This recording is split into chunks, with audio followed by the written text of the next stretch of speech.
Hey guys, time to get in on the action for the biggest moments in basketball with Prize Picks, America's #1 fantasy sports app. Just select 2 or more players, pick more or less on their projections, place your entry, and win up to 100 times your money. Right now, Prize Picks will match your first deposit of up to $100. Just download the Prize Picks app and use the code GET100. That's code GET100 on Prize Picks for a first deposit match of up to $100. Prize Picks. Pick more. Pick less. It's that easy. As we have an impending snowstorm coming, we want to remember one that's infamous, and we brought in somebody very special to do it. It's the Morning Mayor, Dave Eddy, WPCK. Oh, my gosh. How's that for an intro? That's terrific. Where did you dig that up? It was buried very deep somewhere. Very, very deep, yeah. It was on a old record, and I had to find a record player. And then we wired up a projector, and then we had somebody act out the sound for us so we can interpret it back into an audio file. We actually hired a bunch of singers and musicians. All for me? Yeah. Oh, gosh. Listen, it's awfully good to be in studio with you guys. It is wonderful to have you. Well, I've been listening to you. You're doing a great job. Keep up the good work. That means a lot to us coming from you. Of course, Dave Eddy hosted the morning show. This show, do you want to talk about how long it was? I don't remember. Over 48 years. 48 years at BCK, and about 47 of that was the morning show. Wow. Can you believe that? That is amazing. 47 years doing the morning show here. I remember my first time working here in 2002. I did a couple of overnight shifts, and once in a while I had to fill in during the week, and I actually got some of your prep work for you and Bill. I remember. Yeah. And I had to make sure I left it in the right spot. And that's when everything was on paper. It was stacks of paper. We still have stacks of paper laying around here. Not like that, though. What'd you do with the teletype machines? They're not here anymore. What's a teletype machine? That is a good question. What is a teletype machine? I know Tom McHale's typewriter was here, and I think that's been moved to a safe place. It is. I'm sure of that. The old green, yes. What was it, Royal, was it, or an Underwood? I don't recall what it was. I can't remember what brand it was. It might have been Underwood. You know, another thing that was gifted to Lacey and I was the barometer.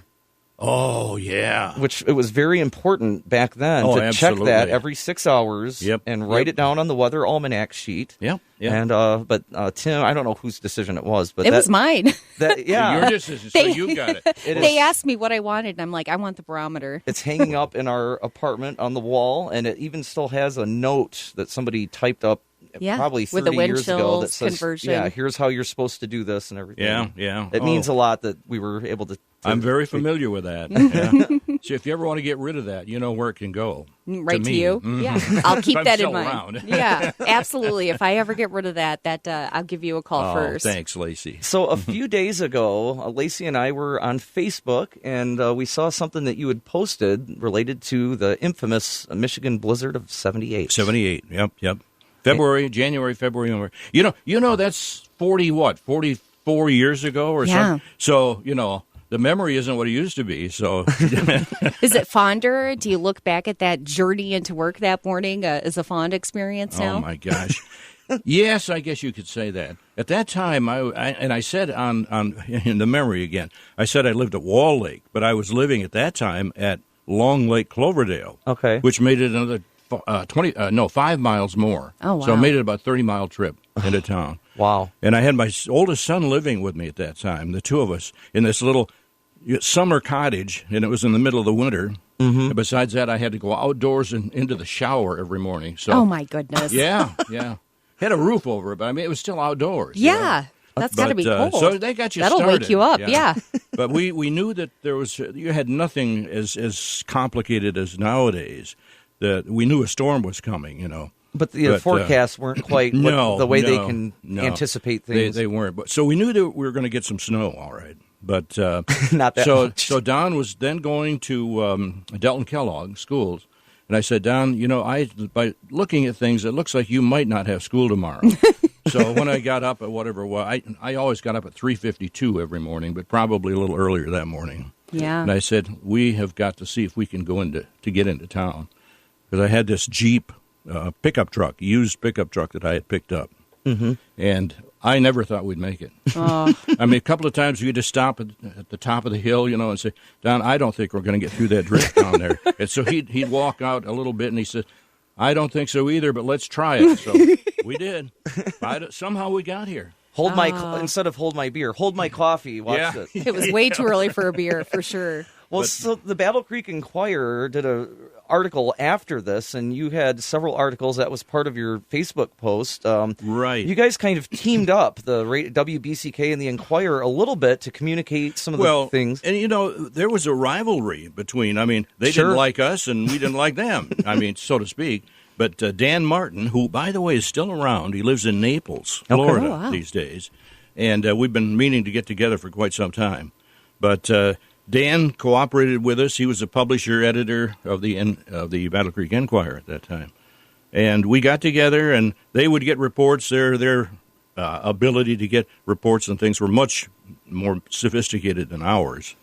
And so he would call in all these reports and things. And, of course, there were no computers. Yeah. No computers, all by hand, No text messages, Yeah. no voicemails. And we had just a skeleton staff around here, with the snow. And that's everything. nothing new. No. By the way, I am so elated to see you guys standing up and working. Really? I always did. I prefer it. I feel like it makes the morning move a little faster. well, I feel loose. Yeah. And you sit on a stool or something, and that's no good. And I did that at first. You'd sit in an office chair when I first started. I got some pictures here. There's one right there. Hold it up to the mic, Nancy. We'll try to get some of these posted again later today or something like that. Okay, And we'll be sure. putting together an article about this discussion. I like to stand most of the time. Sometimes I mix it up a little if my back's a little sore or something like that. But and what's nice is our new studios will have the same option of being able to stand. It'll be elevated. Good. So. That's good. Yeah, it keeps you on your toes. It does. Literally, I guess. You feel more awake, and with it keeps you awake in the morning. Yeah. So during that blizzard in '78, what was one of the most spectacular, and I'm sure there were many, reports that came in during that time? Well, my gosh, where do you start? And again, this is 44 years ago or something. But we also go back to the '67 snowstorm, right? And I lived within 2 blocks of this place then, and we saw that one coming. If I can relate back to '67 for just a second, lived on Pawnee Street over here, which is just a couple of blocks away. And Tom McHale stayed all night at our house that night because it was getting bad. It might as well be close. Yeah, and Tom and I in the morning came over here. He was the news director then. And maybe Jim Cleaver was still, Jim Cleaver was involved too, but Tom stayed the night with me. And as I recall, when he stayed that night, there was a disaster on one of the pads down in Florida. When the 3 astronauts died on a fiery... That was during that period of time. I think it was that night, I believe. Gosh, yeah. But we walked over here through the snow on that 67 one. But getting back to the 78, so many things you don't think about. People would die. As a natural course of things. Yeah. And how do you get the bodies? Right. And the funeral homes had to divert to the sheriff's department, other trucks, city trucks and things to get the bodies into the funeral home. That's not something you would think about. You wouldn't think about that at all. And funerals probably had to be delayed, a couple of weeks or longer. Who knows? Yeah, it took a while to get things cleaned up. But and food. People needed food. And there were a few snowmobiles around. There weren't a lot of snowmobiles at that time. Mm-hmm. But my little Jeep pickup truck was really busy picking up people, and after we get off the air and go pick up somebody that needed this and that and the other thing. But wow, it was a mess. So not only were you hosting and keeping people informed, you went out and did a delivery service of sorts. Yeah, right. Exactly. You were the original Uber. Yeah, that's right. That's right.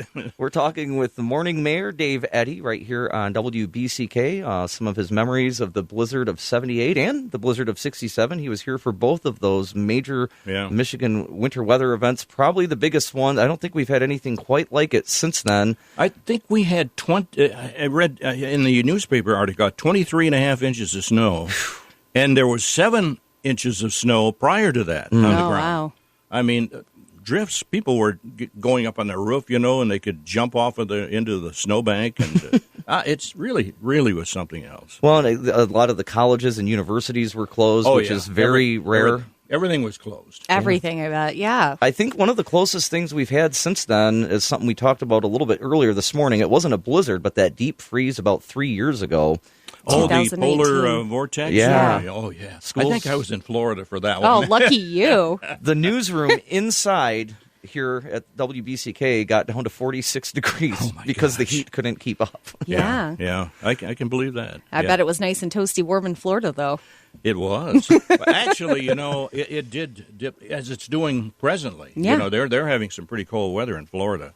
Yeah. But and it was colder down there. The morning mayor, Dave Eddy, is joining us this morning. We're talking about memories of the blizzard of 78, the blizzard in 67, and hopefully get some advice about how we should make our way in the coming days.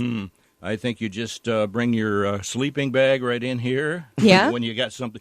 What are you doing tonight? Are you staying right here tonight? No, not tonight. No, I think probably we'll not. be okay tonight. It's tomorrow Yeah. that we're actually the evening. The ride home Yeah, the is- ride home is yeah. going to be rough, and We then are- Thursday morning. We are going to bring a couple of things with us in case maybe we need to get a hotel closer to the studios That'd be a good for idea. Thursday morning. And bring some food with you. Well, yeah. Some Oh, yeah. snack stuff. I actually keep a stash of Yeah, we snacks do here. anyway. So we didn't do that back in those days, and boy, we didn't have anything to eat or anything. We couldn't get a pizza delivered, probably. No, Beats. Did they invent it? Was that? I guess it was still around. Yeah. One thing that I have a fleece at home. A thing to put over your body when it's cold. And Yeah. everything. Well, it was given to me by Dennis Hodges. No. Dennis, you remember that I name? remember him. Right, Brandon. So Dennis Hodges was the meteorologist, and he presented this to me when I retired, this fleece. And it says 1 February 98 through January 8th of 2008, 14 years, 11 months, 18 days of absolute grief. Always your friend, Dennis Hodges. Oh, gosh. With friends like that, who needs enemies? He was a happy guy, yeah. So, and then I think in 78, we may have had a meteorologist on staff, and it might have been the fellow from Wheeling, Illinois.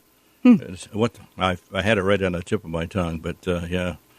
I can't think of his name now. But we had a couple of meteorologists, and Dennis stuck around after I retired for a while. I remember Dennis doing our weather reports when I was first here. I'm not sure when he was done, but sometime late 2000s, something He like was that. so stiff when he first started, But boy, did I loosen him up, I'll tell you.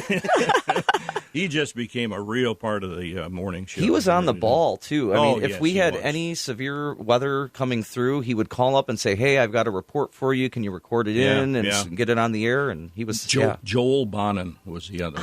okay. I mean, that goes back a long way. And Joel may have been part of the staff back in 78. I'm not sure. Okay. But that was, and you had teletype machines all over the place, tapping away on every hour, just constantly. Those ambient noises probably back in the day that all we hear now is these quiet keyboards, but hearing the typewriters, hearing the wire going off. clatter, it was something else. People moving carts and records and all that kind of stuff. I always, Lacey Records, and I, what are those? I sometimes feel like Lacey and I were born 25 to 30 years too late because I think we would have enjoyed being in that environment, although stressed out probably too. Well, you'd have been stressed out, but you would have enjoyed it. I mean, radio, I don't know whether it's fun anymore, but it's still fun. It was very stressful. Yeah. We had a lot of things to do when I first got into it. All we had were the reel-to-reel tapes. And, you'd have to cue those things up while the record was playing, the old 45s or 33s. We used to play records here, Yeah. Now we just look at the computer and say, Right. does the list of things look Yeah. right? Okay, here we go. But it has changed. It has changed. Oh, a lot. yeah, and it continues to. I mean, social media and the web, such a big part of what we do, not just for receiving information, but putting information out there, too. And in some ways, it's a great thing. In other ways, it's not. Well, I'm glad that you have tasted a part of that, what radio used to be anyway. Yeah. And you bring that to your show. Oh, thank you. And I hope you keep that up because it's kind of a lost art. Well, Lacey and I certainly have some fun things planned. We definitely want to stay in the spirit of WBCK with our experiences with this radio station over the years. And, of course, working with people like you and a lot of the other names that you've mentioned. We feel like great days are ahead for the station, and we will certainly do our best to I'm sure you respect it and have fun. So I do want to ask you real quick, going back to the 78 blizzard, was there a point where you thought maybe it isn't worth trying to get in? Yes. Yeah. just about probably maybe 2 miles after we got on the road that morning. Yeah. I had Long Lake Cloverdale, it's kind of down in a little valley, and I had to go up this long hill. And thank God I had this four-wheel drive Jeep. We got up that hill, got up on Kingsbury Road, I think it is, and then Pfeiffer Road. Mm-hmm. But we hit Pfeiffer Road, and there was a drift ahead of us that I didn't think we were going to make it. Yeah. I was just about to throw in the towel. But Don said, I think we might. That Don, my son, oldest son, said, I think we might be able to. So I said, okay, get in, because he had gone to check it out.